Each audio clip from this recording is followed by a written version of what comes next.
আওয়ামী লীগ একটি বড় রাজনৈতিক দল। আমি ওনাদেরকেও আশা দিচ্ছি, কথা কথা দিচ্ছি যে আপনারা দল গুছিয়ে নেন। আপনাদের দলকে তোকে ব্যান করা নেই, গণ্ডগোল পাকাবার তো কোনো মানে হয় না। এই গণ্ডগোল পাকায় তো লাভ হবে না, বরং লোকজন আরও ক্ষেপে উঠবে।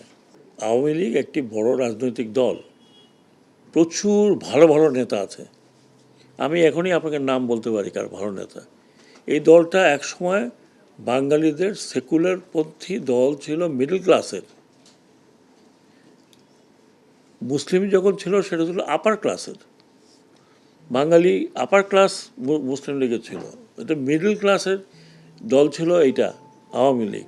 যে জন্য আপনি দেখবেন যে মিডল ক্লাস তৎকালীন ইন্টেলেকচুয়াল যারা ইউনিভার্সিটির এখানের ওখানে তারা এখনও আছে, এখন অ্যাক্টিভ না থাকলে তারা সাপোর্ট করে। একটা দলকে আপনি এত বড় মানুষের দল যিনি এদেশ স্বাধীন করেছেন, এতে তো কোনো সন্দেহ নাই, কারো সন্দেহ থাকার কথা না। উনি স্বাধীনতার নেতৃত্ব দিয়ে ওনার নামে মুক্তিযুদ্ধ হয়েছে, স্বাধীনতা হয়েছে। তারপরে তা বাকিটি সেই দল এরকমভাবে ভেঙে পড়ে যাবে যে লোকে এখন লুকিয়ে লুকিয়ে বেড়াচ্ছে যে আবার পেলে না কী জানি হয়। আমি ওনাদেরকেও আশা দিচ্ছি, কথা দিচ্ছি যে আপনারা দল গুছিয়ে নেন। আপনাদের দলকে তোকে ব্যান করা নেই। আর এই ব্যান করাটা একটা দলের ব্যান করা, আনলেস সে যদি ওই ধরনের জঙ্গি না হয়। যে কোনো দল, পলিটিক্যাল পার্টি ব্যান করা is a bad culture, very bad culture. এখন আপনারা অনেকেই বলতে পারেন আমি একটু বেশি কথা বলি, শিওর, আই লাভ টকিং। আপনারা অনেকে বলে যে জার্মানিতে নাৎসি পার্টি ব্যান করা হয়েছিল। ইয়েস, সেটা করা হয়েছিল ইন দ্য কনস্টিটিউশন, যে নাৎসি পার্টি বলে কোনো পার্টি কনস্টিটিউশনে দেওয়া আছে, কোনো পার্টি বিস্ময়ে কোথাও এই পার্টি হবে না, ইন জার্মান কনস্টিটিউশন। তার মানে আপনি নাৎসিদের বা নাজিদের বোঝেন, তাদের ফ্ল্যাগ, তাদের সিম্বল, তাদের কোনো কিছু যদি কেউ ধারণ করেন, ইল বি পানিশেবল। আমাদের দেশে তো এটা করে নাই। বঙ্গবন্ধুর 1972 কনস্টিটিউশনে কোনো পার্টির নাম তো ছিল না, এই পার্টি ব্যান করতে হবে, ওই পার্টি থাকবে না, ওটা থাকবে না। তো মুসলিম লীগও তো ছিল, সব দিকে ছিল। পলিটিক্যাল পার্টিকে ব্যান করা, এটা পলিটিক্যাল ফায়দা হাসিল করার জন্য। আজকে মনে করেন আমি যেটা বলতে চাই না, আরেক পার্টিকে যদি বলে তুমি এই করছো, তোমাকে ব্যান করবো, চিন্তা করেন। So political party will function like political party. আপনিও তাকে দিয়ে একে দিয়ে গণ্ডগোল করাবেন, আমি আসতেছি, আমি যাব।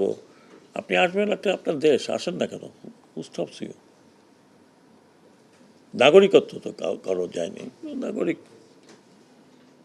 21 বছর প্রধানমন্ত্রী তো করেছেন, আপনি স্বেচ্ছায় চলে গেছেন, কেউ যেতে বলেন নাই। আপনি স্বেচ্ছায় গেছেন, আপনি ভালো থাকেন, আবার আসেন।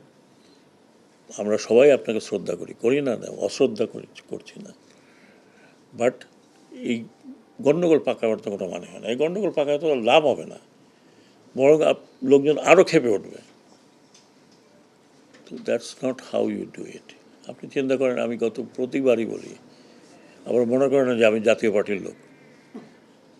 জাতীয় পার্টির কী দশা হয়েছিল, কিন্তু বেঁচে গেল কেন? হোসেন মোহাম্মদ এরশাদ জেলের মধ্যে চলে গেছে, এইটাই ছিল তার সিম্বল।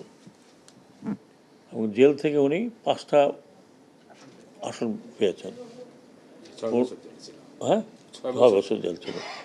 সেনাবাহিনী থেকে, ওনারা তো তখন ভেরি ইয়াং, সেনাবাহিনী থেকে বলা হয়েছিল যে আপনি বিদেশে যেই জায়গায় যেতে চান আমরা আপনাকে সেফ প্যাসেজ দিয়ে নিয়ে যাব।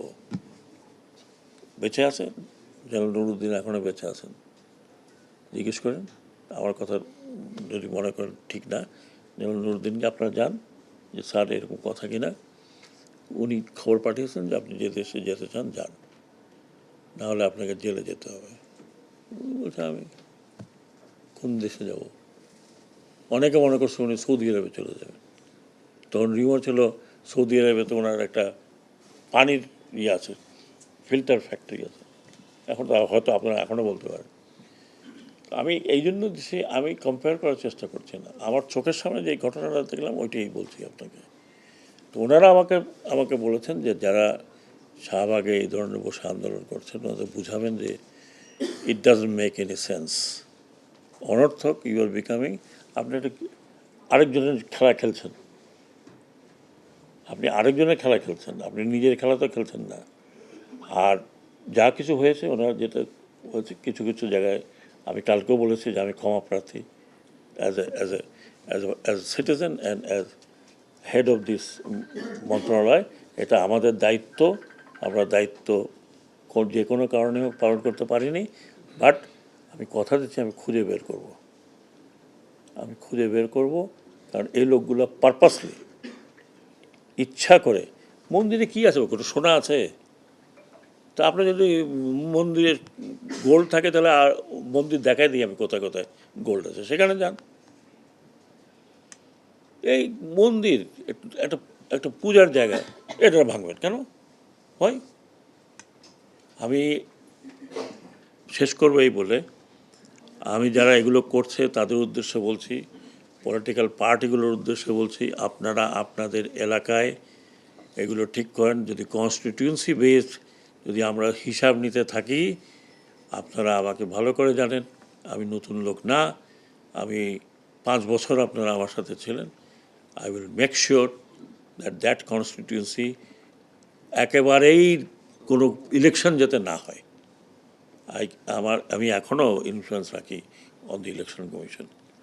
দয়া করে আপনারা দেশকে অরাজকতার মধ্যে ঠেলবেন না, ইনক্লুডিং সদ্য বিদায় হওয়া পার্টি। আপনারা পার্টি গোছান, আমরা আমরা আমরা হোম মিনিস্ট্রি থেকে আপনাদেরকে হেল্প করব যে আপনার পার্টি গোছান with new face, with new অঙ্গীকার, এবং আশা করি যে through the political party act